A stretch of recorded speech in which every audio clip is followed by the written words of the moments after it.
நண்பர்களே, இந்தியா சுதந்திரம் பெற்று 80 ஆண்டுகளை தொட இருக்கிறது. இந்த 80 ஆண்டுகளில் நாம் கண்ட வளர்ச்சி என்று பார்க்கிற பொழுது, ஒரு பக்கம் வளர்ச்சியடைந்த வானளாவிய கட்டிடங்கள், மாட மாளிகைகள்,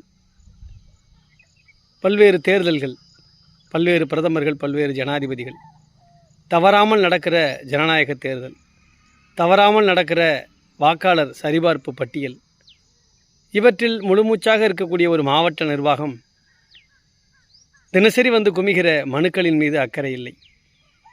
ஒரு பக்கம் ஒளிரும் இந்தியாக இருந்தால் ஒரு பக்கம் இருளில் இந்தியா இருக்கிறது. இன்றைக்கும் 40% மேற்பட்ட மக்கள் அடுத்த வேளை சோற்றுக்கும், ஒழுங்கான உடை, இருப்பிடம், உணவு உட்கொள்வதற்கும் வழியில்லாமல், நல்ல விசேஷ நாட்களில் கூட சந்தோஷமாக மகிழ்வாக வாழ்வதற்கு ஆதாரமில்லாமல் வாழ்கின்ற ஒரு இந்தியாவைத்தான் நாம் பார்த்து கொண்டிருக்கிறோம்.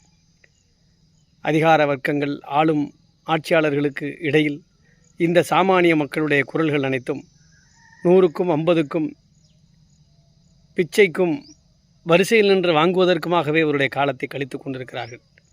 இந்த நிலை மாறுகிற ஒரு பொன்னால்தான் இந்தியாவிற்கு உண்மையான ஒரு சுதந்திர நாளாக இருக்கும்.